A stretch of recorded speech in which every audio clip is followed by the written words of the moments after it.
Hey, everybody. Hey, Welcome. everybody. Welcome to the Oddcast podcast. Off the record. I'm Blackie. I'm Erica. And we wanted to start the show off by saying, first of all, happy Father's Day to everybody. Well, not everybody, obviously, the men with children and grandfathers and everything else. Happy Father's Day. Happy Father's Day. We also want to talk briefly about last weekend. Last weekend, we got to spend the weekend with some of our great friends from the Woodwalkers groups and many others. Got to meet some new people, put faces with names. Mhm. It was awesome. I Yes. think, you can't have too many weekends like that. Those are so all, I mean, you can't have enough. That's what I guess I'm saying. Mm-hmm. But I will say this. I want to thank everybody that stayed up late. I know some of y'all fell asleep, and it's our, we took a little longer than normal getting there. At least this year we made it. But thank you everybody that waited up and were concerned. We greatly appreciate it for sure. Thank you. Yes. So tonight's show is kind of going along when we did the bug out and the bug in. This is going to be one of our last shows like this one for a while. Mm-hmm. We just thought with all the conflict and all the odd stuff that's going on in our country alone, that we needed to talk about home security and what to do when you're outside of your home. Mm-hmm. So I'm gonna talk about home security a little bit, and then my beautiful wife's going to talk about what to do when you go outside your home, because I wanted that to be from a female perspective, Mm-hmm. because that to me is very important. We have two things, though. First off, thank you to the moderators. We appreciate you. Y'all do a great job, and we Absolutely. appreciate that. And also with last weekend with Talladega National Forest, it's neat to hear since then the findings. Some people have reported, and we even had something of our own. Yep. Totally unexpected. So it's been neat with our Bigfoot groups to hear the findings from that, and we hope to hear more. So, and definitely pay attention to the other shows, Woodwalkers, Old Line Cryptids, Beards and Boogers, and there's so many other shows that people will be on to discuss what they saw and what they heard. So it's a lot of interesting things. I can tell you that right now. Yes. But tonight's show, again, security, into the house and out of the house, and ways you can protect yourself. So we'll start with the simple things, locks on your doors. Everybody has a standard lock, a door handle lock, but there are many different types of locks. Mm-hmm. And I'm going to have her show you a few going up. There you go. There's so many other different locks you can use besides your door. Like you've got these locks. You've all seen these. Not sure the name of it. Oh, it's called a barrel bolt lock. And these are good for giving you a little extra strength up above the door handle and everything. A lot of the problem is when somebody breaks into your house, they're not really trying to pick a lock. They might just kick your door in. And the more support you have in different areas on your door, the better you're going to be protected with that. And these things, they used to use these kind, or this kind, excuse me, in hotels, but a lot of hotels have switched over to the next one. These work really well. They're not as easy to undo. There are ways that people can break into the barrel bolt lock, and you can watch videos on that to try to protect yourself and learn how to, rubber bands work too on the barrel bolt lock to protect that from being able to be opened from the outside. These work very well. Next, we have the old, what is this one called? This is a different type of barrel bolt lock. I don't know why I put barrel bolt lock on the other, but this is a different type. You've all seen these. Some people use them on their sheds and other things, but just another type of lock to look at. And before I get too far, there are so many types of locks out there for your doors. Look at your price range you can handle. Look at what you feel safe with. There's so many locks. When I started doing the lock thing and looking the locks up, it just got to be overwhelming, and you can't store that many pictures on here. So if you're looking to make your house a little bit secure, a little bit more secure, then look at different locks that'll work for you.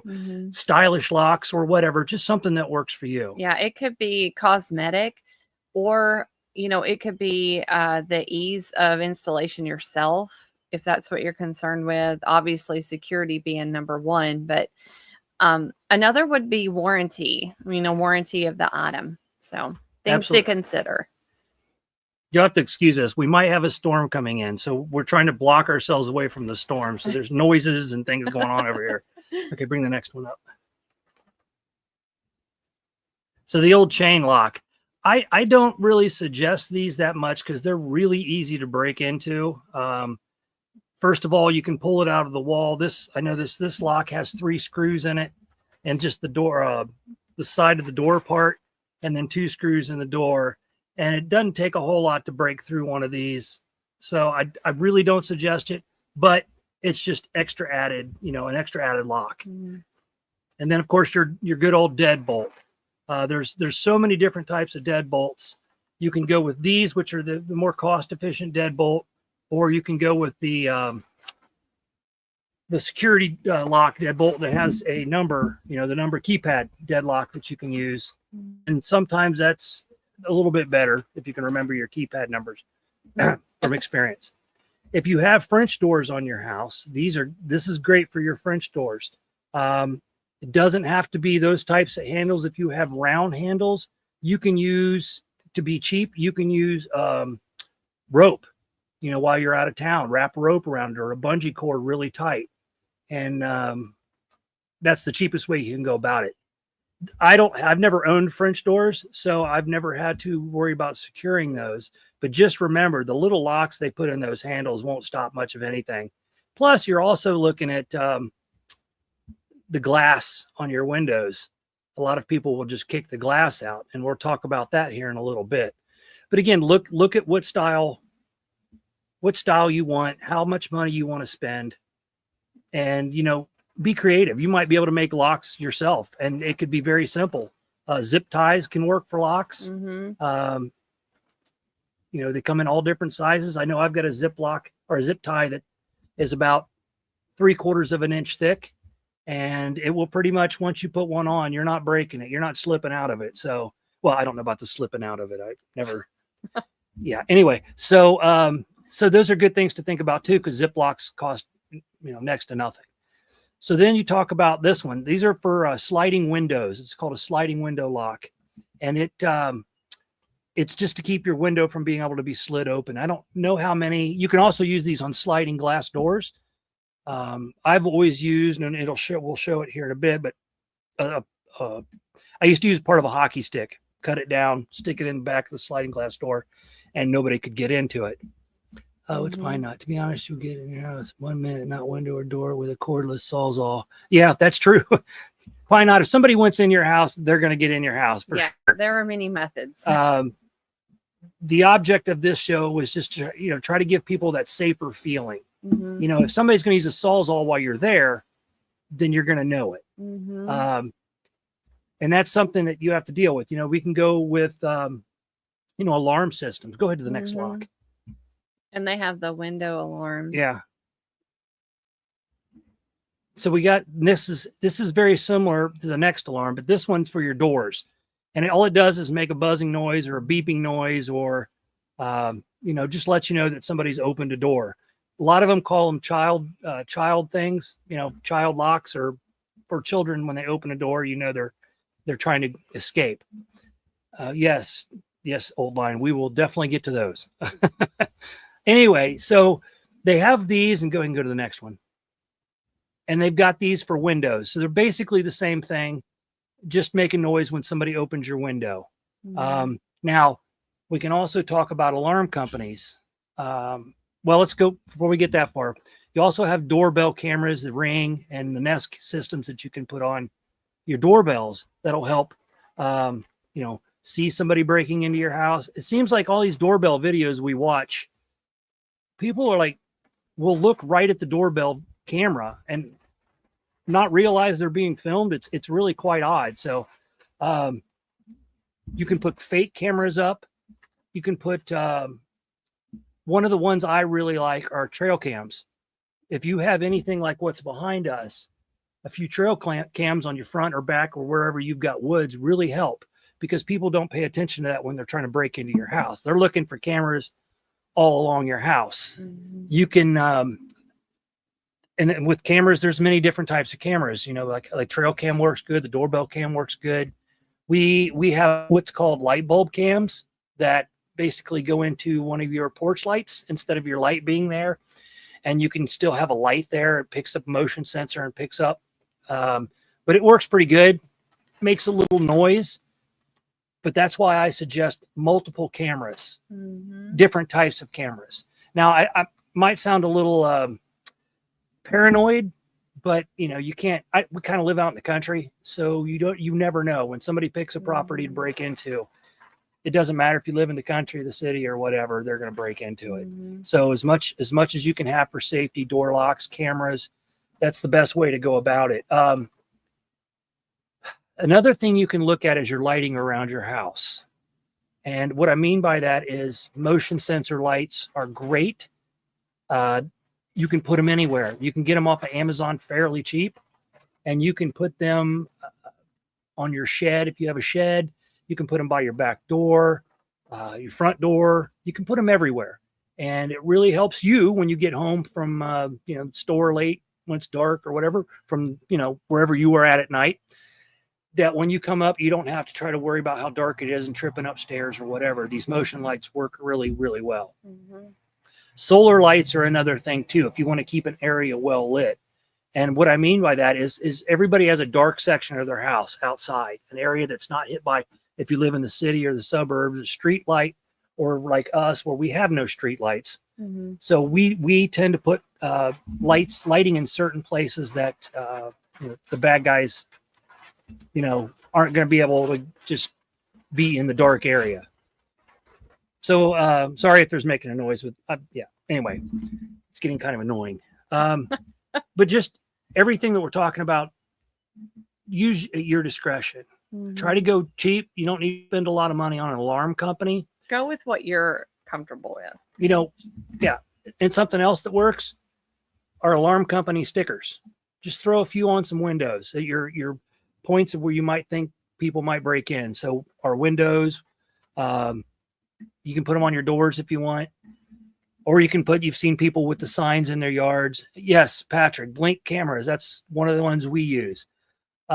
Another thing about cameras, if you don't want to pay for the subscriptions to them, buy a camera that's got an SD card with it, because it'll also send you notifications if it's picking up something. Like I have multiple around the outside areas, and sometimes the trees will set it off. My flags will set it off, but I'd rather them, that happen than, not pay attention to it and it be somebody on my porch.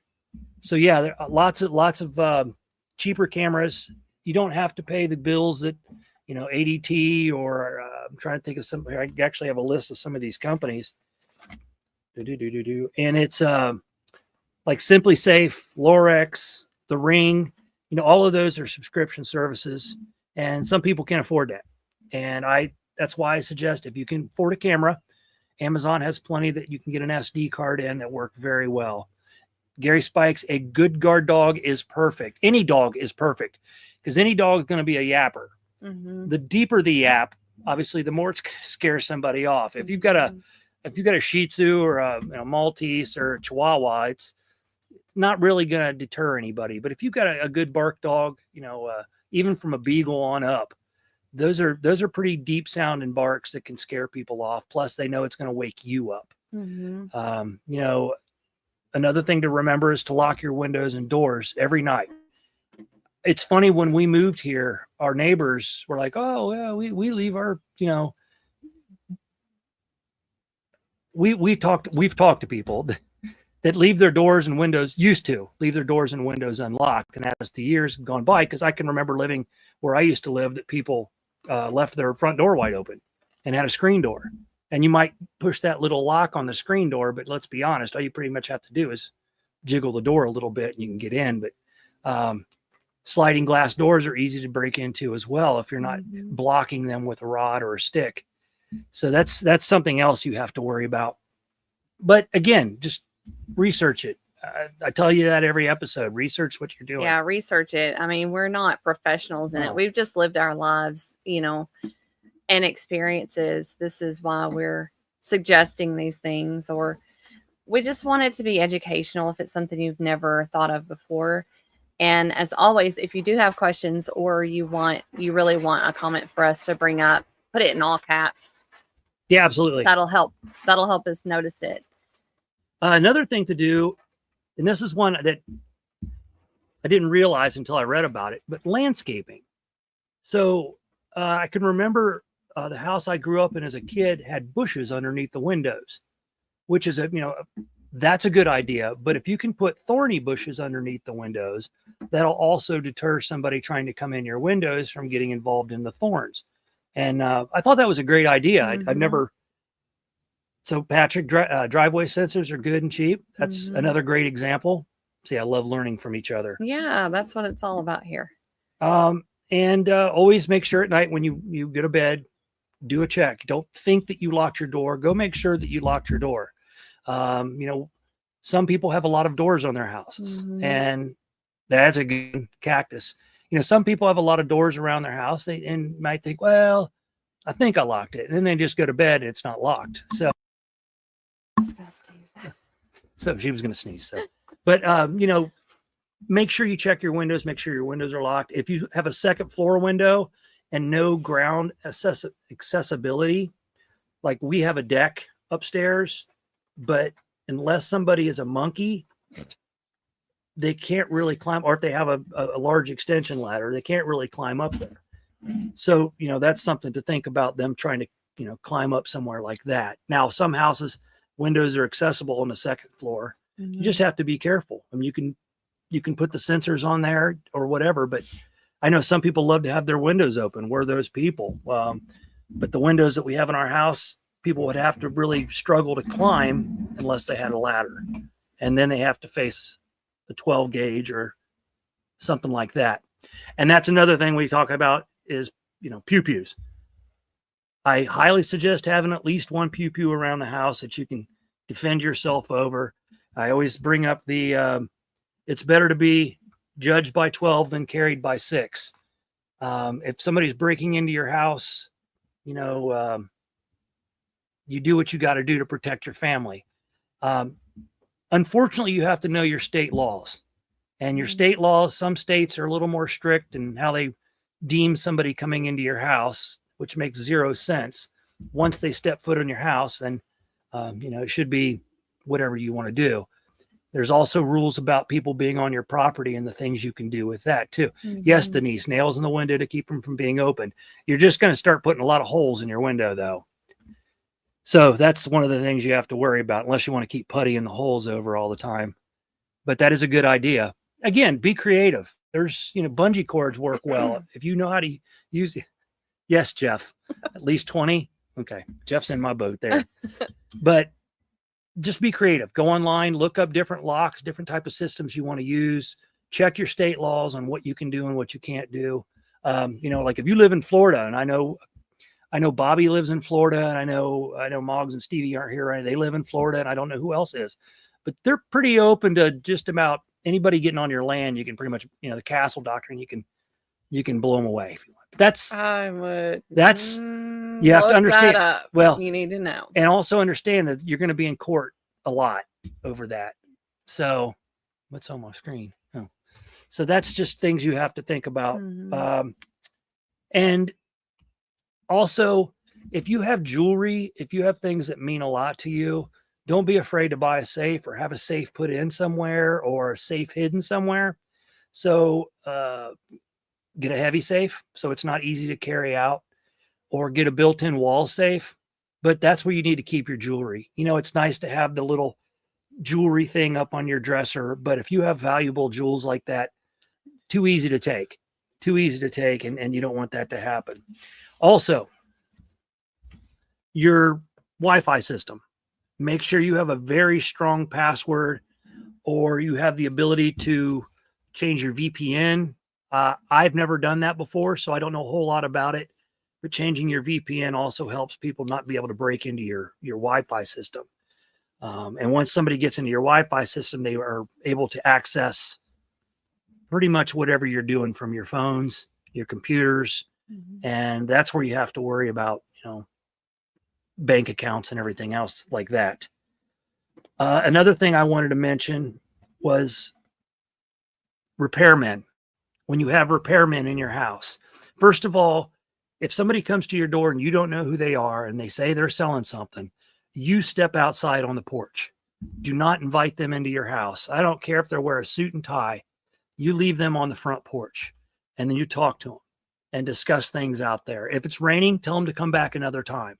Because if you don't know who they are, they could be very well coming into your house, just getting a scope of what you have around the house, and you might be their next victim. I'm not saying everybody's that way, but this is kind of how we have to live now. So just remember that.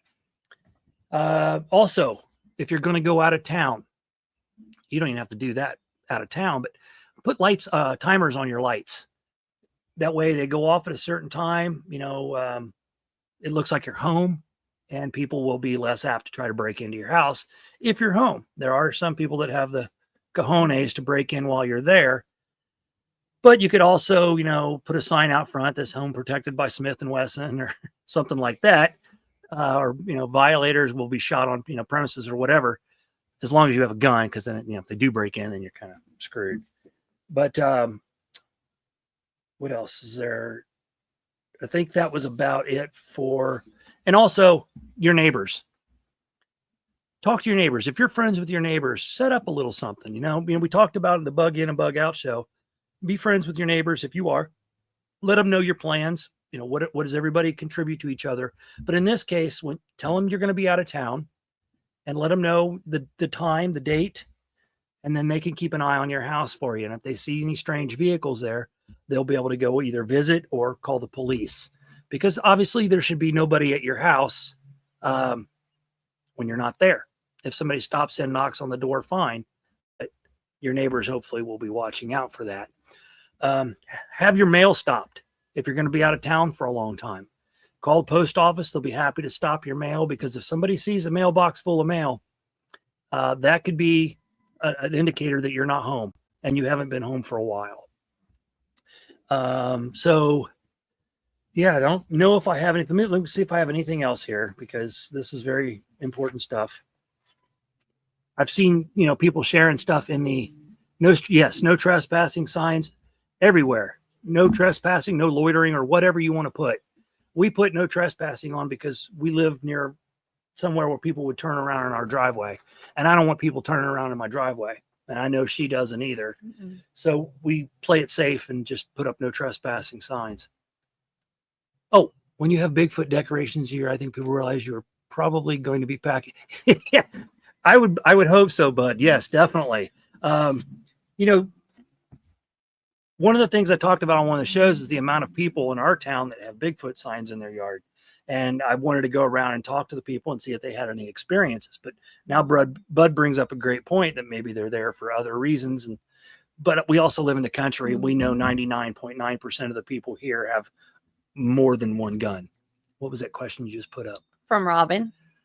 By the way, I have no trespassing sign, however, you don't have to answer the door and can ask whomever to leave your property from behind the glass. Absolutely. Mm-hmm. Absolutely. Well, yeah, warrants are different. Well, let's hope they're not coming to your house for a warrant. To serve a warrant, but understandable. Mm-hmm. Absolutely. Have a peephole in your door. Yeah. Peepholes are a good way to see who's on the outside. Mm-hmm. That way you don't have to open your door and rely on your foot blocking the door or a chain lock. Because again, if somebody wants to come through a chain lock, it's no problem to come through a chain lock. Yes, great point, Robin. So that's about all I can think of. There's obviously a lot of things you can do. Research. We might not have brought all of them up. We brought up what we do, the things that we do. I also don't oil my front door, and it might be something that gets on her nerves.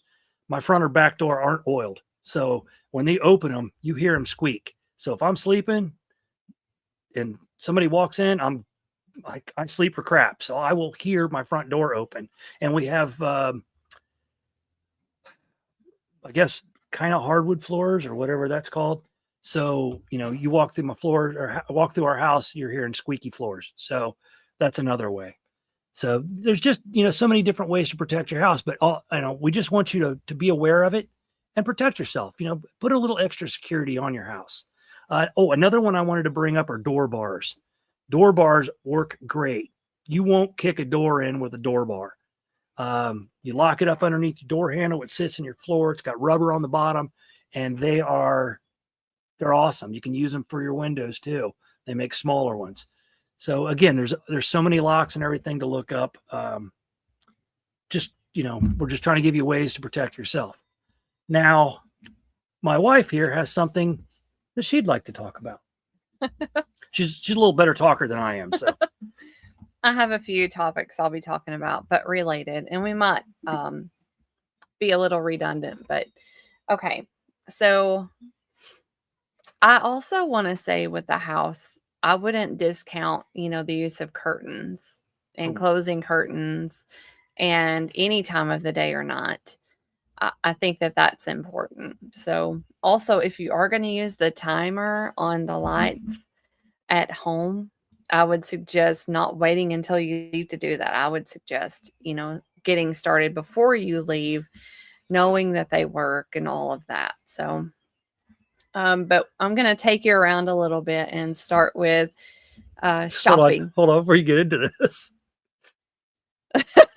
That's for sure. There's no ninja in me. Okay, go ahead. Okay, so I'm going to start off with shopping. I'm going to kind of jump around, but it'll all link together. So if you're out and about shopping, again, using your GPS, if it's an area you're not familiar with, and knowing your surroundings, or if you're not familiar, you've never been there before, just determining on your own if it seems safe or not. If it's not safe, obviously don't get out of your vehicle.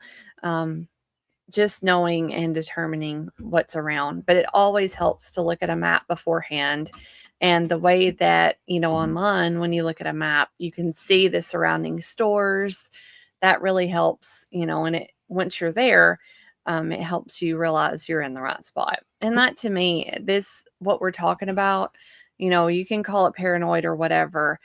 I feel strength in knowing these things, and I feel strength in trying to be as prepared as possible. So everybody's entitled to their own opinion. Did you have something? I did, but I forgot already. Okay. So with shopping, I have a few pet peeves, and by that, I mean, I worry for people about these things because you should be more aware. It bothers me to see people fumbling around in their wallet when they're going to pay for something, or if they're in the middle of the store shopping. That's not the place to do it. And I feel bad for those people, but that's what I'm hoping to get across with this video. That's not the time to do it. Really, the time to do it is before you even go into the store. That's what I do personally. And, I usually know what I'm going there for. I usually have an idea of how much money I'm going to spend. And I know exactly where the cards are in my wallet. I know what they look like, and I try my best to conceal any numbers or my name on that card, even just sitting in the wallet. Oh yeah, she definitely is really good about it. She gets on me, and I've gotten to the point now where instead of handing somebody my credit card with the numbers up, I'm always handing it down or sliding it across the table to hand it to them so that the numbers are down, so somebody doesn't walk by and see it. Yeah, and it's even to the point where I might, depending on where we go, I might carry cash instead to avoid getting my card out, depending on where we are. We've been in some shady areas. So it's just, all of this stuff is to your discretion. It's just things I think about and try to prepare for. But fumbling around in the wallet, making sure that in your purse or whatever, or your wallet, that important things aren't visible. Like, where they are. You're not just here. It's, where they are, and you're trying to protect them.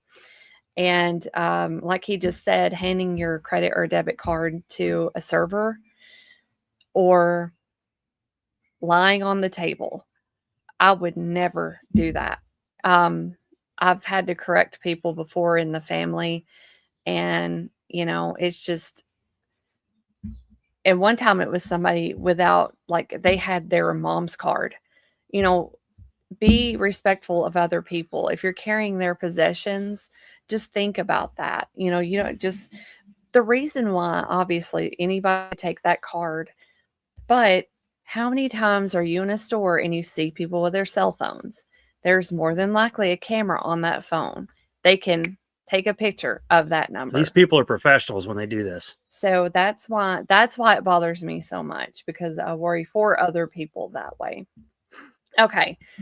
Like I said, kind of, I prefer to know what I'm shopping for, and it helps with budgets too. You kind of know how much you're going to spend grocery shopping.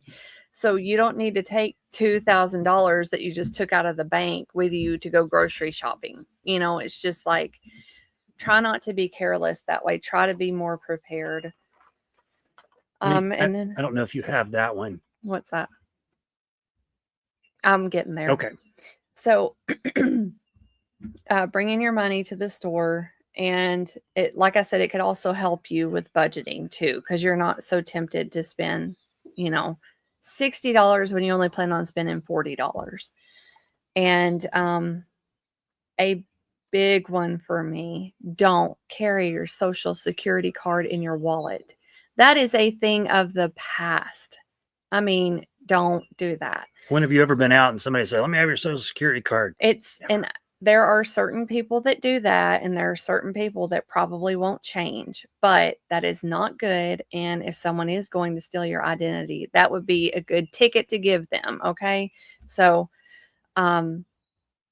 there are times when you'll need it, and it's government related mostly. You have a name change, you're married, getting married, new job, maybe to the bank, for starting an account, or other government related.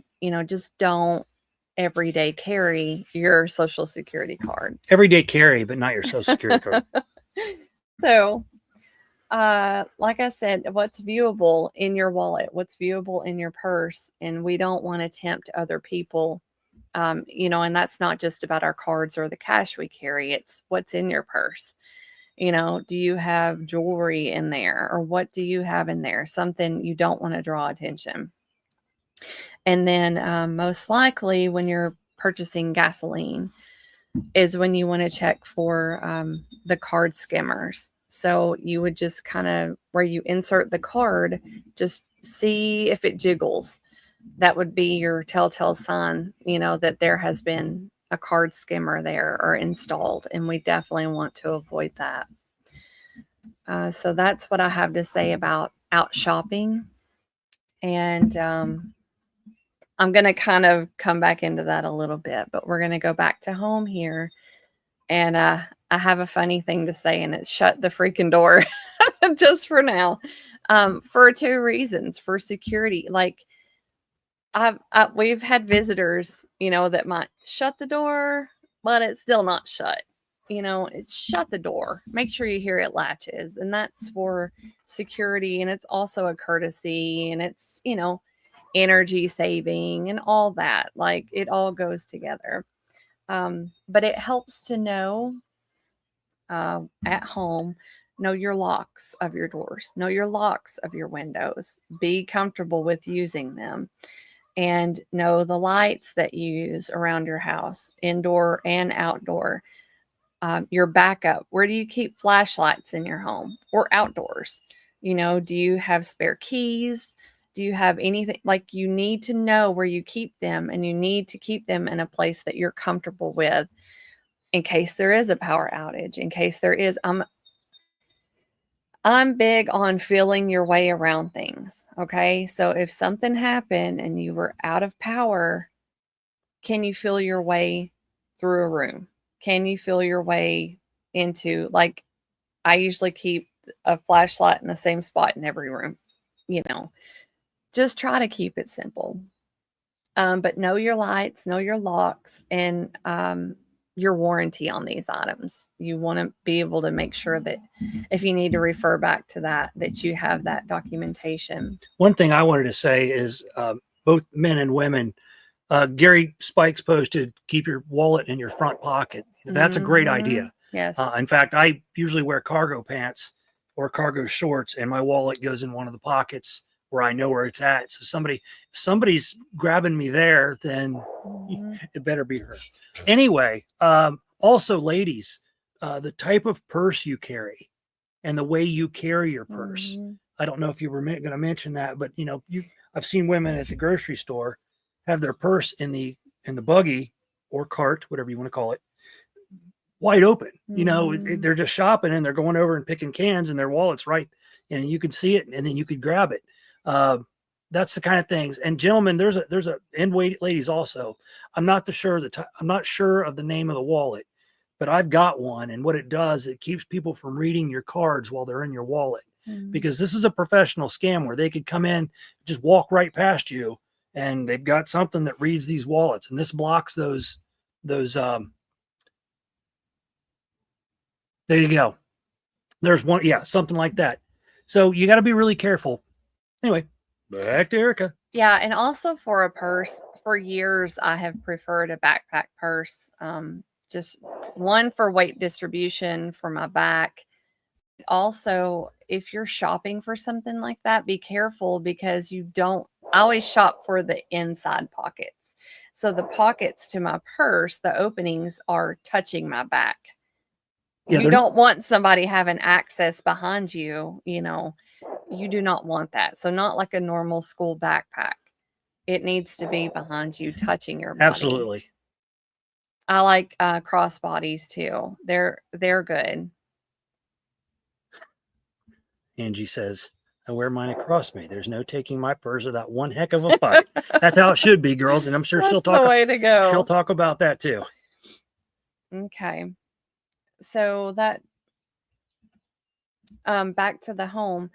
Again, know your items. I know that in the past I can just look across the room and see where the lock is positioned to know that deadbolt is locked, or to know whatever. You might not be able to do that, or you might not care to be at that stage, but I find confidence in that. I feel like that helps me. So Absolutely. we're going to move on to a vehicle. Well, let me say one more thing before I didn't mention. It's going to be in hers too, but pay attention to your surroundings. What I mean by that is if you live in a neighborhood and you see a strange car there that it's not your neighbor's car, and you come home from work the next day and that strange car is there, or if somebody's sitting in it, write the license plate number down and just keep track of that.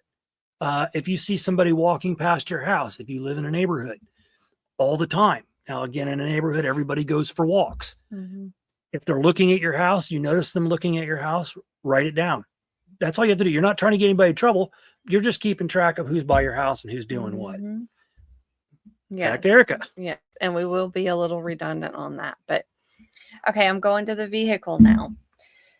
Your vehicle, and you might be renting a vehicle too. So, just whatever. These are like the bare minimums. But know your locks. Again, know your locks and know your lights. How do you use them? You need to know, you need to know that you have them on. You need to know how to access that, because those are the two most basic needed, in my opinion. One of the things that she's done is, when you get in your car, your interior light comes on. Well, we turn those off in our car.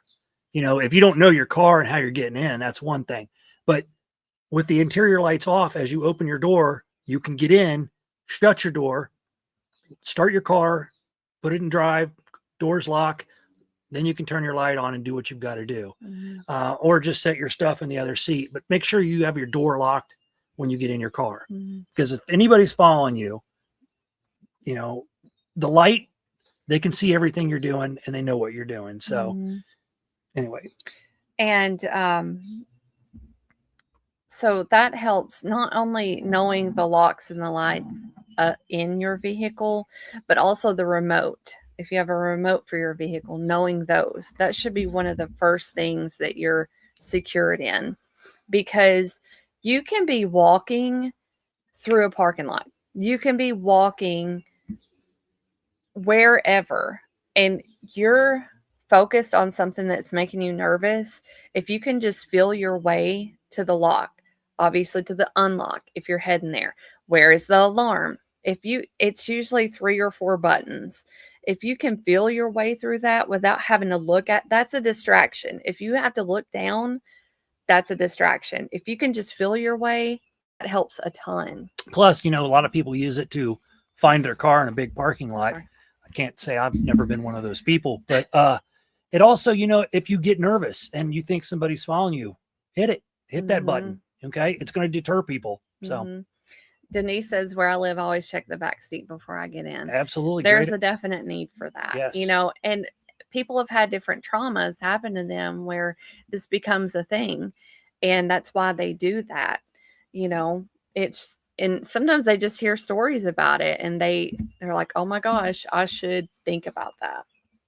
But Gary, I don't know if cars even come with an emergency key, but there's no key marks key parts on the outside to get in a lot of the cars nowadays.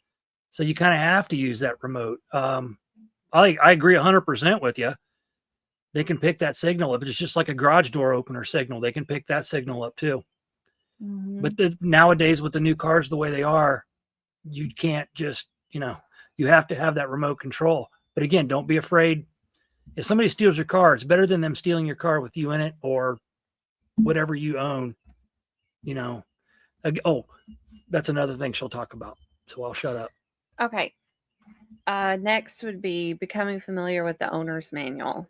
And that helps a lot. It may take a long time before you ever need it, but knowing that you have it is great. And if you don't have it, you can try to look online or whatever. But I've found in the past the Haynes manual for repair, and it's like a maintenance book. Those are pretty cool. You can find those at auto parts stores or online as well. Also, there's a Chilton repair manual. Those help. So those would be your backup, not like your original manufacturer type. But those are very helpful. And for me, I've had jobs where I had to travel through parking garages. I've had a college where I had to travel through a parking garage. And I felt a lot of feelings going through parking garages. And so there you definitely want to think about security. You want to be aware of as much as possible, what do you see and the routines. Is there anything weird, especially if you're on, a schedule that way with work or school. Also hospitals, have parking garages. A lot of them do. But look around and what's lit up, what's dark, what do you feel you need to carry for protection there? I personally used to carry a spray, and I was in it so often and so unsure of where I was, just being where I was located and the time of the day, and I was in school at the time, but I would walk through and I had it in my hand the whole time. Not saying do that, but I'm saying I've been in that position before where I had my hand where it needed to be and I knew what was going to be the next step. Okay. So, really the point is not being afraid to do this stuff, not being afraid to stand up for yourself and being familiar with these things to help protect you or to help protect others. I've run into those situations too. So that's parking garages. Definitely use your lots as much as possible. Don't be fumbling around with stuff. Just get to where you're going, anywhere that you're at, if you're traveling or, you're in a parking garage, you're traveling, you're wherever you are, if something makes you uncomfortable, if somebody makes you uncomfortable, if a vehicle seems weird, I definitely take pictures. I take pictures. I write down the license plate number. And if anything feels threatening or uncertain to me, I don't care 1 second to take a picture. And another thing about vehicles, if you happen to notice somebody is around you strangely, routinely, trackers do exist that people attach to vehicles, and I've never had any, experience like that. That's only been like horror stories that I've heard. So if somebody's ever, you're like, I don't know this person, whatever, just know that trackers exist. Yeah, no. Also, the Apple AirTags Yeah. are a big one. Mm-hmm. They can put those anywhere on your car without you knowing. Mm-hmm.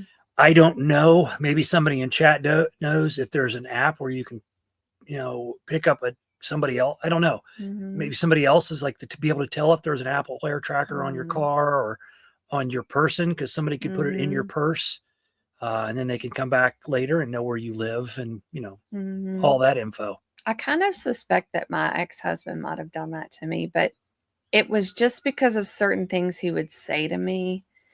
And, our marriage was already dead at that point, and it just was like he didn't care for years. But then if I had to talk to him about something, he would mention very specific things, and it's like, we've never talked about this, so it's just something to be aware of. Those exist. But I'm going to move on to travel now. And if you're traveling, obviously you're leaving your home, so preparing for travel. If it's appropriate, you can have your mail stopped. Talk to the your local post office and see if they feel it's necessary, or you, depending on what you receive in the mail, because as the years go by, more goes through email rather than the physical mail. So maybe it's just junk mail that you get, who knows. But see when the appropriate time. I think maybe 10 days or 2 weeks is kind of the standby. But stopping mail, I personally stop ordering products from online products, manufacturers, shops at least a week before. I know I'm going out of town, because I don't want, there could be a delay in the shipment, whatever. I don't want anything to be here when I'm gone. We are blessed to have certain neighbors that we could rely on if we had to, but I really don't want to put that on them. So if you have, that's just regular ordering.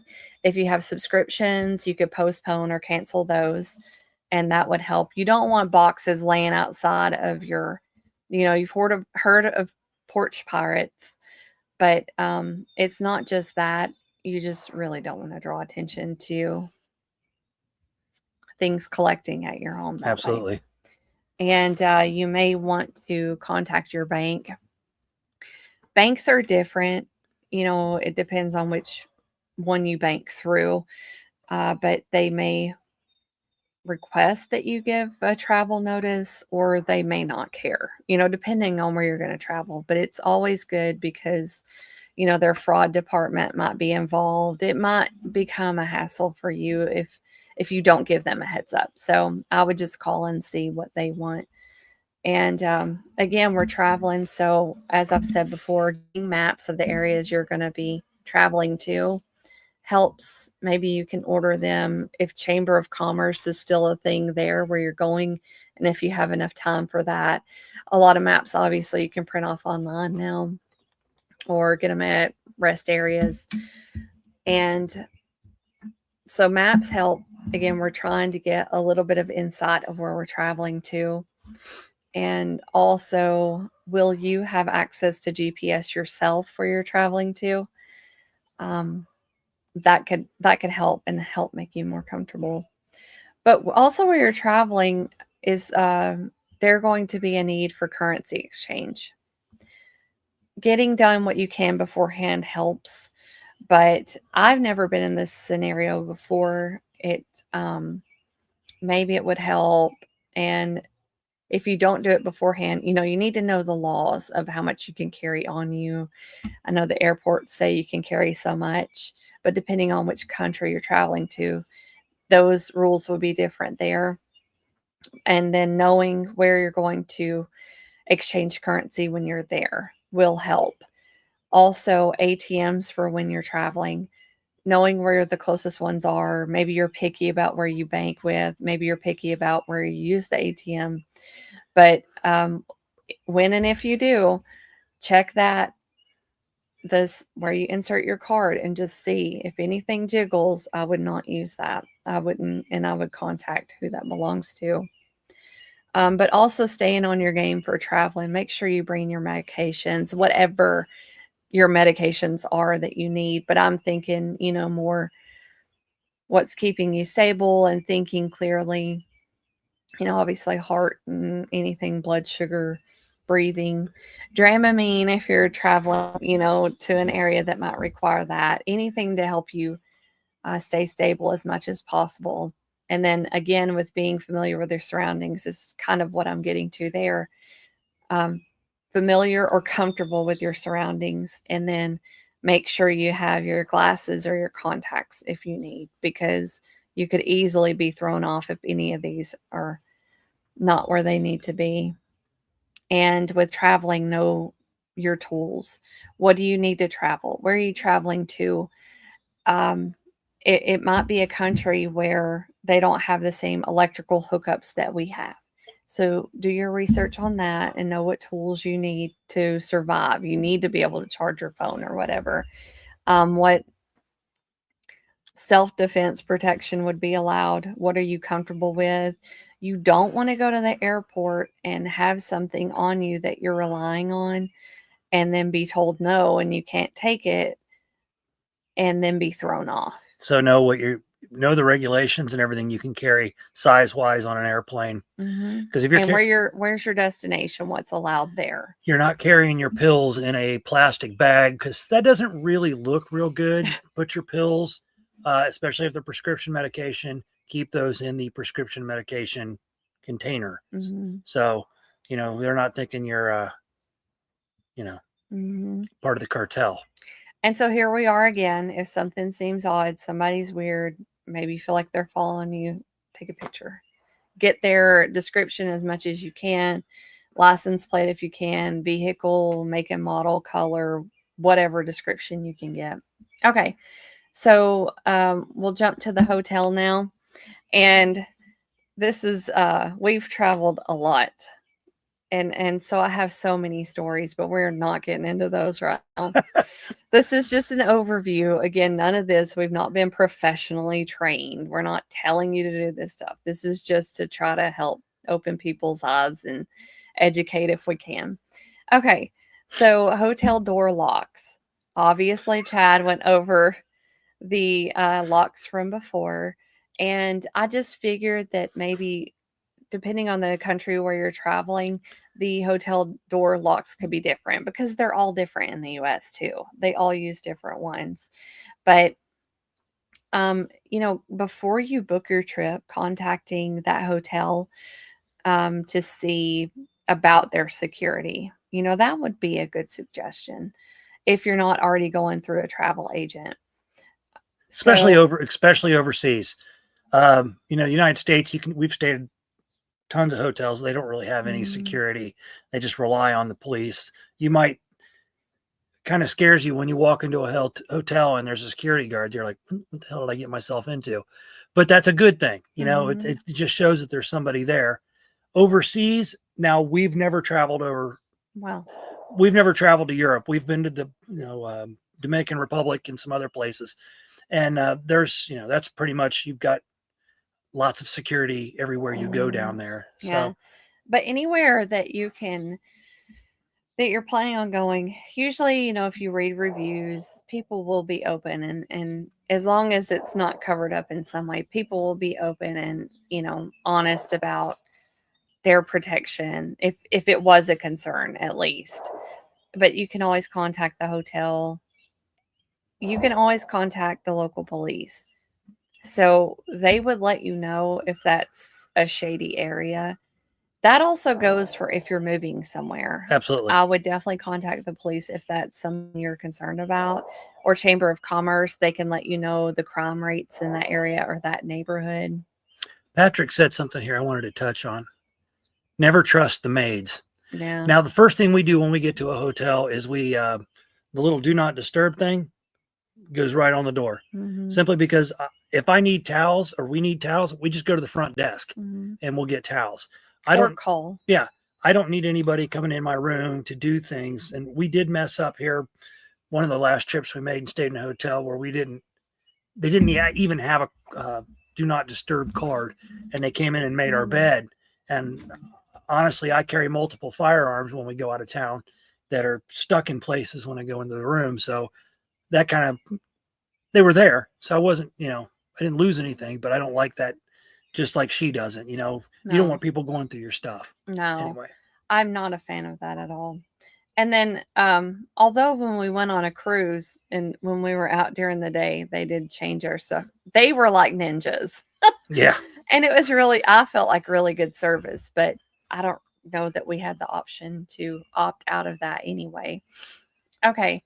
So, one of the things that really bothers me, and this is mostly a thing of the past, years and years past, but some hotels will leave your invoice inside your door. Okay. So they'll slide it under your door. That doesn't always make it all the way into the door frame. And I'm not cool with that. So, because it has your address on there, it has your personal information, that is not okay. So, if I were going to stay anywhere, I would want to make sure that they do not do that. That is not cool. And I don't know how that's legal at this point. It's actually been a long time since we've had one slipped under the door, It's haven't we? been, well, I mean, it's been a long Yeah. time. That used to be the But- way. It used to be you had to go down and physically check out. Now you just walk down, put your keys in something Yeah. or your cards in something and leave. The last thing I'm going to say, I've done this multiple times, and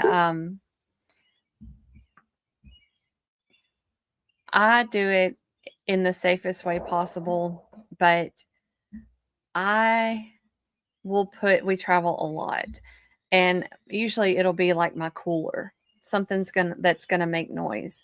I have put it in front of the door, like not like right in front of the door where it would block us in, but somewhere within the opening of the door, because if something happened and the door was open, it would make noise. Okay. So that's like a last ditch effort for me. Yes, sir. I have a story I'd like to tell. We went to Red River Gorge. She rented a beautiful cabin down at Red River Gorge, and our cabin was pretty much nowhere. I mean, it was like in the middle of nowhere. Beautiful. It was underneath a water, not underneath the waterfall, but the waterfall was right next. It was beautiful. So the first night there, we decided, hey, let's watch a movie. And our movie was The Conjuring 2 or 3, Something. whatever. Lots of jump scares. I love horror movies. They don't bother me at all. We watch them all the time. Not a problem. But that night we're upstairs sleeping, and there's a motion light on that outside that comes on. And she's like, oh, there's a motion light on. I'm like, yeah, okay, whatever. And then we thought we heard noise downstairs. Well, when she talks about the cooler, the next night we went to sleep, our suitcases, the cooler, I think there were jars of things, there were pillows in front of every door. Maybe. I don't remember all that, whatever. but So I won't deny. But I'll just say, I don't think we slept much that trip. And it was because we were worried, because there was always water dripping because of the waterfall. And it was, there was an overhang over the cabin. So the water would drip off the cabin down or off the overhang onto the cabin. So we kind of freaked ourselves out the first night. We've gotten a lot better about that now, but that was just a funny story. So I'm thinking maybe something a little less, space consuming would be like hang something with a bell on it. So Well, your door open. I'm not sure who mentioned it, but somebody in chat mentioned the little string with bells on your door. So when somebody opens it, you can hear it. There you go. That's a great idea.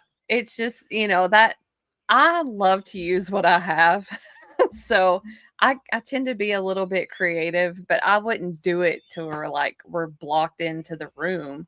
But, just something to set it off to where it's an alarm for us. I don't know if my buddy's listening. He might be here. He might not be, but my buddy and I and his brother went to Gatlinburg and, we're all big gun advocates and have lots of guns. Anyway, I would have hated to have been somebody to come into our cabin because there were so many guns there. And again, guys always tend to do that. I don't think she's mentioned yet, or maybe she will, but I suggest everybody, every woman, man, get trained in a firearm, whether you like them or not.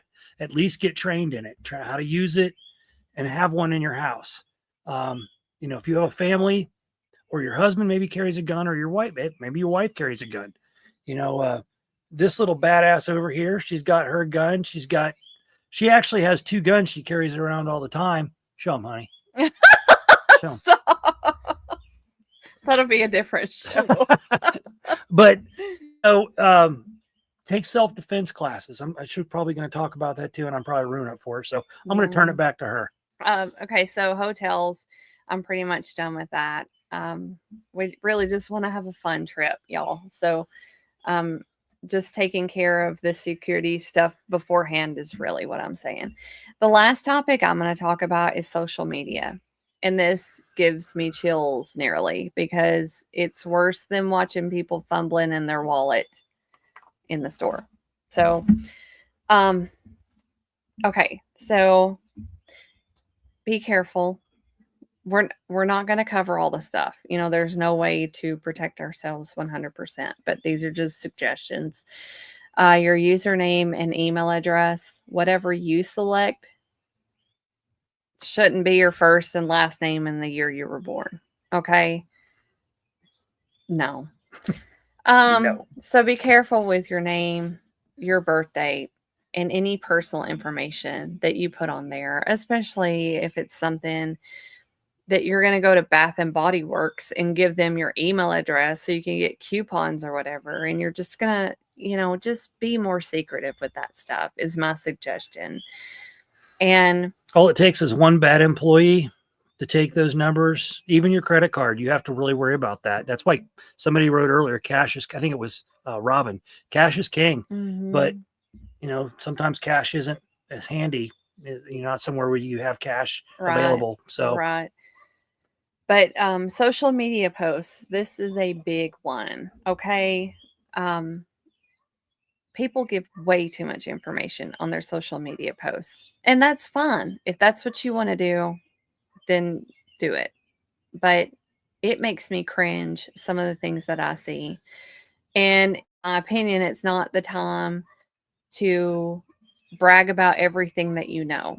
It's not the time to do like a roll call and name who you know. Okay, my Uncle Jesse, my cousin James, my Aunt Olivia, or whatever, or my neighbor Rodney. Whatever. It's not the time to do that. You can do that and it might make you feel good, but I'm all about protecting myself and the others that I care about. I'm fine with protecting strangers too. It's just like, we don't need to list off, yeah, Aunt Janie had a birthday in April and then blah, blah, blah, blah, blah, blah. All these people were, it's just, that to me bothers me. I'm going to say something else along that same line. I know grandparents love their grandkids. I know mom and dads love their kids. But for the love of God, do not put stick figures on the back of the cars with the amount of kids you have, maybe their names on there, because you're just giving information away. Vanity plates. Do not have your name on a vanity plate. Put something, a nickname might work well. Because all somebody has to do in the parking lot is approach you and say, hey, Mary, or whatever you have on the back of your, oh, you know me. I live down the street from you. You've got 3 kids and 2 dogs. And that's the stuff they see off the back of your. Now, this sounds paranoid, but this stuff really happens every day. So if you really love if you want to put the Bigfoot and Bigfoot kids, like your Bigfoot and Bigfoot wife and Bigfoot kids, that's fine. Not a problem. Do not put any names. Maybe throw an extra kid in there. Maybe throw some dogs or some dog men so they think you've got like some big badass dogs. Maybe do that.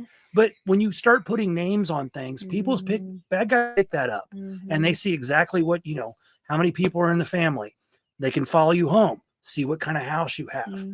Is it a big house? Does it look like it's worth robbing? Well, they have kids, so they have kids' bedrooms, and then they just case the house. So be careful with that stuff. Vanity plates too. I've seen so many vanity plates because that's a game we play on the highway. What's that vanity plate mean? What's that vanity plate mean? But you can tell when somebody's got their name on there, and don't do that. If you want to put like Jeffrey Yarrington, a good one would be Eggman or Zipliner or Naked. Bacon Wind. Yeah. So those would be kind of names you could use, and nobody except the Bigfoot community that knows Jeff would know that. But I'm just saying, there's just, that's one thing you really have to be careful of, because the bad guys, that's what they're doing. They're looking for subtle signs and things to find out who you are. And there are other things that, you know, we're not going to get into, but a lot of us are aware of, you know, like child trafficking. You know, some people are just looking for these signs. Criminals aren't looking for the most difficult way to do these things. They're looking for, give me. Yeah. You know, they're looking for, oh, well, that seems easier, so we'll just go that way. But another thing, and it's kind of funny, but kind of not, I'm going to say on social media, is using photographic filters. Okay. That's been blown out of proportion. And Duck clips.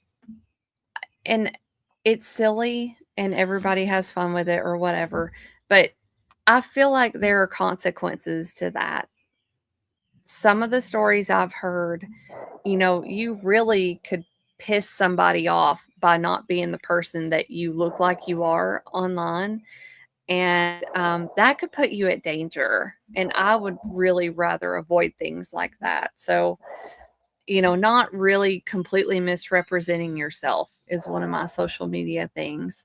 And then also being too much, you know, you're flooding the internet with everything every day, 6 times a day, or promoting your products. And people are just like, man, that's annoying. You know, it's just finding a balance. To me, overall, that helps protect you.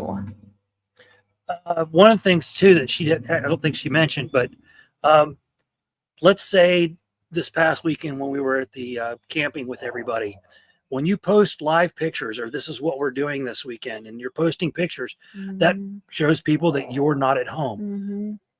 Mess with them and post the pictures when you're home. And then they'll be like, well, they're not home. And then they come to your house and you're there if that happens. So just be careful when you're posting things. Yeah, I love to post pictures and stuff like that of maybe what's going on, but I have to know when to do it, because I don't want to have to put her in a dangerous situation or myself in a dangerous situation.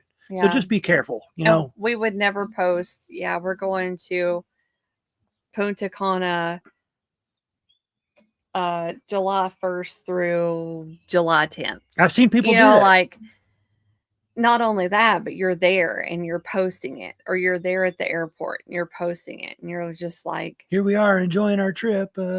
I feel bad for people with that stuff. It really just makes me cringe. I want to protect people, and to see them do that is just like a cry for help. Yeah. Yeah. It's just, again, it's just thinking, this isn't the 1950s and the 60s anymore. Year by year, it gets more and more dangerous, especially for the people in the suburbs and the cities. You know, in the country, we tend to look at life a different way. Excuse me, I won't say that. Country people were a little bit different when we moved here. I think some of them have changed their ways a little bit, because you have a drug problem everywhere. And that's the people you have to worry about breaking into your cars and stealing your change or whatever you leave in your car. If you leave a laptop, that's easy money. So you really have to make sure that you're putting those things in your house or hiding them in your car somewhere that they can't find them. It's just being, you know, the things she mentioned with hotels. It's just questions you ask before you go on vacation. It's questions you ask. Remember, my motto is question everything. That means so many different things. When we get to a hotel, you know, where's our hotel located? What environment are we going to be in if we decide we want to walk to places? So do I need to can I carry a gun, or do I have to carry a push blade or some other way to protect us if I have to protect us, because I'm going to carry something. And that's how we look at things when we go places now. We've actually been really lucky with our hotels. I can't say she should actually be a vacation planner for people, because the job that she does is amazing. So anybody want a vacation plan? You know? She is like the investigative person. I will find the best places for you to go and whatever. But you know, research it. Just don't plan a vacation and just that's it. You know, plan where your hotel is going to be. Like she mentioned, the crime rate, what kind of crime do they have? Those types of things. Just be aware, socially aware of what's going on around you. And that's a big one for me. And I know Bud and I talked about how, and I think Jeff's the same way. I sit with my back to a wall at the front, looking at the front door. I always have to be facing the front door. And I used to worry about that when I started dating her, because I look at everybody when they come in. I'm looking where their hands are at, what kind of things they're doing with their pockets. And I used to think, because like she's, I'm staring at all these people as I come in the door. She probably won't want me because I'm staring at all these people. And, she knows my way now. It's not staring because like, oh my God, there's a hot woman walking in. I'm staring because I'm making sure there ain't, somebody coming in with their hands in their pocket or an oversized coat or somebody looking to do bad. Well, he was open about it, and it always just makes me think of mafia movies. So yeah, that's just something, being aware of your, situational awareness. I know police officers will talk about that. Military, former and current military will talk about that. It's just situational awareness, and you have to adapt to that. Yeah. So, we've talked about locks on our doors. We've talked about alarm systems to put on a house, or what to look for when you're out in public, and what ways to keep safe. And that's kind of what you need to do nowadays. I'm not telling you to be paranoid, because I don't consider us anywhere paranoid. It's not like I'm sweating bullets all the time. I just, my goal in life, because my kids are grown up, they have their lives now. They live in another state. But my goal now, the rest of my life, is to make sure this lady lives a nice life and is protected and safe until I can't protect her anymore for health reasons or whatever. That's why she's learned, and I've taught her. I was trained in boxing. I was trained in Jukata, and I was trained a little bit in jiu-jitsu. Boxing was my big thing. So I've worked with her on self-defense and how to protect herself, how to get herself out of holds, what parts, teaching her that every part of your body is a weapon and how to protect yourself. And we used to practice in the kitchen. Sometimes I'd actually say, that's why I talked about her guns. She was doing CrossFit for a while. And funny story is we got massages recently, and the massage lady was talking to me the next day when I got mine done. And she said, your wife is a tank. Just like, she's got muscles on top of muscles.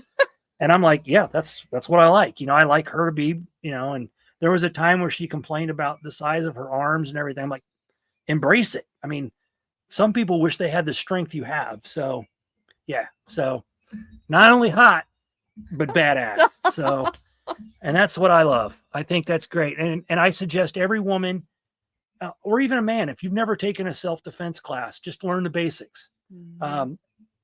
Every woman, take a self-defense class, get a little over the basics, because, I'm not trying to be mean, but most women are a little weaker than men. And that's not trying to be mean about that. And if you're being attacked by a man, you have to know everything you can do. And a basic self-defense class will teach you some of that. But if you can get into a little bit more advanced and learn all kinds of other things, I highly suggest it. That way you can feel safe yourself going out to the store by yourself and not have to worry about so much as being paranoid. You won't be paranoid. You'll be comfortable with who you are and the ability that you have. I also suggest, like I said earlier, training yourself in a firearm. Get comfortable with your guns or gun, and don't be afraid to carry it. And, I'm sure Bud will say too, have one in the chamber, because if you don't, it's a hammer. And know when and where, if you're in a situation, you can ask for an escort. You can ask for help. Absolutely. When do you need to call the cops? Just knowing those things. The last thing I'm going to say, I can't believe I did not say that already, because it's one of the worst for me as far as a pet peeve. Do not leave your mail in your front seat of your vehicle viewable for other people. I got in trouble for that. Don't do it. Hide it somewhere. Nobody needs to see who the owner of this vehicle, where they live, and their name. Unless you're stealing somebody else's mail. Stop. I don't suggest that. It's illegal. One of the other things before we Sharon. Yes, Sharon. Always look Absolutely. for exits and outside Absolutely. doors. I like that, Sharon. Mhm. Sharon pays attention. Nice. Mhm. There's been some people that I'm very happy with some of the things you've told us. Mhm. I've actually written a few down for ourselves, but it's a good crowd here. It's a good group of people that if you're learning, great. If you've already learned things, not just from us, but from other places, and that's the way you live, that's great. Always be prepared for any situation. So before we get off here, and if you guys have any questions, feel free. Mhm. We'll do the best we can. Again, everything that we've talked about, bugging in, bugging out, in this, and we could also go weather manipulation and that stuff, and we're going to get back into that kind of stuff. But we're not professionals. We're just like you. Mhm.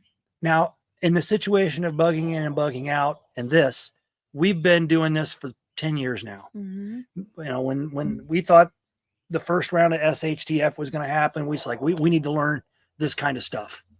And that's what I think everybody should do. You know, practice everything. If you're going to, I know there was I think it was if your house catches on fire when you're a kid, there was a class we took that taught us how to create escape plans from your house, and you know, if a fire's here, where to go, and how to deal with it, and learn those things. Learn how to get away from the flames or get under the smoke and all of that. Mhm.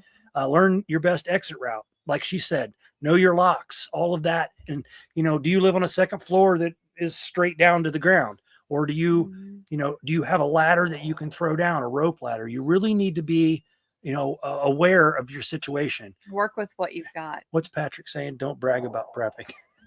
Yes, absolutely. That's a great thing, Patrick. Don't talk about what you're doing, when you're doing it, how much you got. That's horrible. Mhm. Because if SHTF happens, people are going to come pay you a visit, and you're not going to probably last very long. Well, you'll last as long as the amount of bullets you have. So another thing, I keep saying this. By you. There. Erica, never listen to Pat and Angie about me. Oh gosh.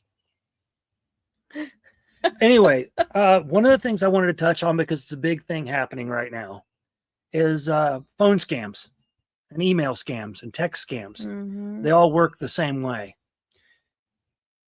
If you ever have a question, first of all, if it's an email scam or a text scam, if it's something you're questioning, don't open it. Don't open it at all. Mhm. Okay. If you just throw it in your trash bin, be done with it. Well, and then you can report it as junk. Yes. And you can also, if it's somebody being serious and really looking for you, they'll get a hold of you one way or the other. But most places, and I'll say almost, if not almost all, will not contact you through text. Okay. Most of them won't contact you through email the first time. I've gotten, and the reason I say that is I got one the other day saying that I still, I have to pay on a traffic ticket on the Ohio Turnpike. Well, even though I lived in Ohio, I had never been on the Ohio Turnpike. So I knew that was kind of a scam. Mhm. Other ones to look at are anything requesting personal or financial information. You know, like your bank. Your bank isn't going to contact you through the text. Probably won't contact you through an email. They'll probably contact you through the phone. And then the best way to deal with that is the way I've dealt with it before is I will hang up, tell them, you know, no, it's not me. I will hang up, and then I will call my bank and find out, you know, hey, I was just contacted. My name, blah, blah, blah. What was I contacted about? And that time it was actually somebody calling me about something.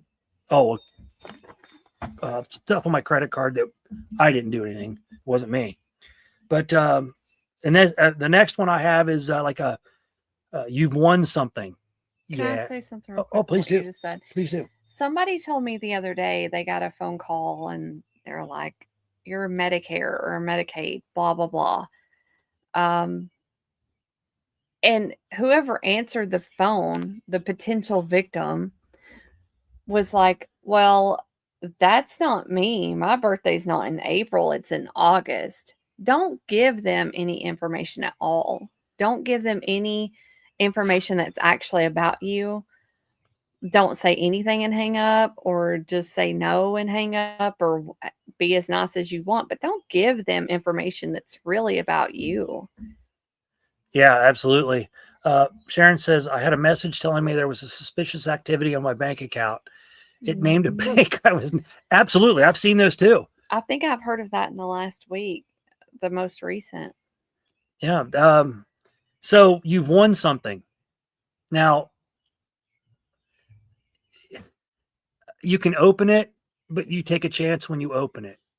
If you win something, usually you put your phone number on there and somebody's going to call you. Now, that's up to you if you want to find out how it's, if I won something, did I actually put in for that? Was I at a fish fry and there was a box that said, here's a raffle ticket, put it in there. There obviously it doesn't have your email on it. It's got your phone number on it and they're going to call you. And if you know that you did that at a fish fry and that's who's contacting you, then that might be something legit. But, you really have to be careful with that kind of stuff. Unusual payment requests. Those are good ones. Unusual payment request, like I was talking about the Ohio Turnpike. No, I'm not going to fall for that. The problem is older people, and I say older people, I'm 57, but older people in their 70s, they don't know the internet. They don't know how all of this works. So they tend to, oh, okay, I believe that. So if anybody has parents that, that they need to talk to about that, that might be, my mom's been caught in that kind of stuff. And she worries me playing on the internet. Mom, if you're listening, she worries me on the internet sometimes when she's doing things, because sometimes she'll hit a wrong button or whatever. This is funny. That's good, Sharon. Nice, Sharon. That's yes. awesome. Yes. What's Michael Haywood's? Put a bar virus spring in my duck. She said, if anyone ever phones me with a withheld number, I respect their privacy and don't answer. Absolutely. LOL. Look, anytime you get a phone call, you don't have to answer every phone call on your phone. If I get a phone call, and even from my old area code, if I get a phone call, and I don't recognize it, it's not in my contact list, I let it go to voicemail. Mm-hmm. If they don't leave a voicemail, well, then screw them. It's not somebody really trying to get a hold of me. Mm-hmm. Because if you're not willing to leave me a voicemail, who you are or what you're doing, then there's no reason for me to get back. But that's a lot of things. One thing scammers do is they will scam your area code. Now, if you live in the town, that's fine. If I'm 937, 931, 926, 845, whatever your area code is, that's how people can look you up. That's how the scam works. Areas, everybody can tell with certain instruments where you live when you're from your cell phone, but just, you don't have to answer anything. Let it go to voicemail. And if it's somebody that wants to leave you a message, then you can return the call. Then you go from there if it's fake or not. But, and the good one, I don't know if anybody's ever seen the movie The Beekeeper, but never allow unknown callers to access your phone or computer remotely. And that is a real thing, especially with older people that don't know the internet, and letting somebody access your phone. We've watched a lot of, hacker videos, guys that were former hackers that now their job is to shut down these places where they're, I'm not going to say what countries they're in, but they're not, they don't talk like this anyway. They are in foreign countries. So these hackers get on there, these former hackers, and they get in, they hack those systems and they shut them down.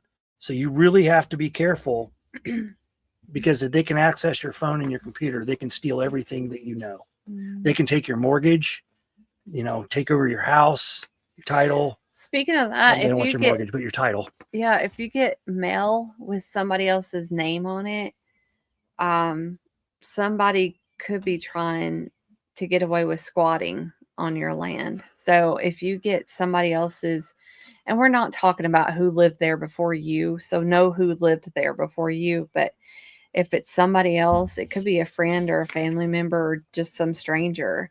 If you're receiving mail under somebody else's name with your address, be on the lookout for that and definitely report that as soon as possible because the laws are crazy with that. Yeah, definitely.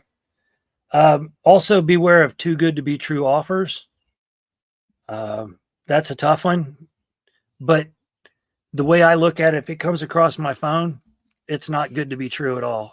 I want to see like Home Depot or some of these stores like that. They give you these great offers on the phone, but that doesn't always mean it's Home Depot doing it. It's somebody hacking, using Home Depot's name to hack your stuff. So you just need to be careful. Look at sales ads in your paper. That'll tell you if Home Depot is having a sale. Or go on your phone and look up Home Depot and see if they're having a sale. Because here's a story. I found this cool ass jacket I wanted to buy and I was all excited about it. And it was on my phone. And I took it over to Erica. I was like, I'm going to get this jacket. She starts going through it. She's like, well, I went to, I think it's a Dick's website, and that is nowhere on Dick's website. So what that was a scam. I was going to put all my information in there. Lesson learned. Thank you. You're welcome. So, that's the kind of stuff you have to worry about. And then again, ways to protect yourself with those scams is hang up on them. If you're suspicious, hang up. It's just a phone call. Who cares? Right? Hang up. You don't have to prove yourself to anybody. Just who cares? Hang up. You're not being rude. You're just being smart. You can verify it independently. So you can call the organization, your bank or whatever, make sure they're, that's who's contacting you. You can prove it's them. And don't share info. Never share your PINs, passwords, or account numbers. I hope everybody knows that. That's just stuff you just do not share with anybody. And then report the call. If you think it's a scam, report it. It might not be, but you reporting it doesn't get them investigated right away. If they get multiple reports, then it becomes an investigation. So that's just something you have to, pay attention to. And again, I know we've kind of talked about a lot, and hopefully you've learned one or two things, because I know these people. I know most of you guys in chat, and you're all, very smart people. And I'm hoping you all maybe picked one or two things up. I know I've written a few things down that people in chat have given me to pay attention to, and I will. So since nobody has any questions, and I already said Happy Father's Day to everybody. So I'll say it again since there's new people in chat since we said it. Happy Father's Day, y'all. Hope you guys had a great Father's Day. And yeah. So Erica, anything else? Oh, I don't have anything else. Thank you for adding that last bit. Oh, you're welcome for that last bit. Anyway, so we hope you've learned something. Thanks for joining us. We appreciate it. We'll have a show next Sunday as well. We don't know the topic, but it won't be about this kind of stuff. It's going to be maybe conspiracy theory, maybe a surprise. We'll see. But no matter what, it'll be a surprise, I guess. But we love you guys. Thanks for joining us. Again, happy Father's Day. Everybody that gave us some ideas, thank you very much in the chat. And we love you guys. Yes, we love you guys. And we don't have an outro video yet. One of these days we'll learn how to do that. But yeah, maybe I'll try to keep it like this. That's not a high priority. Yeah. We already use filters to make me look good. So what do we got here? Okay. Thank you, Patrick. Everybody have a great rest of your day. And we Thank look forward you to for joining us. Yeah. Hope we see you back here next Sunday. Yep. All right. Thank you guys. All right. Good night, y'all. Peace.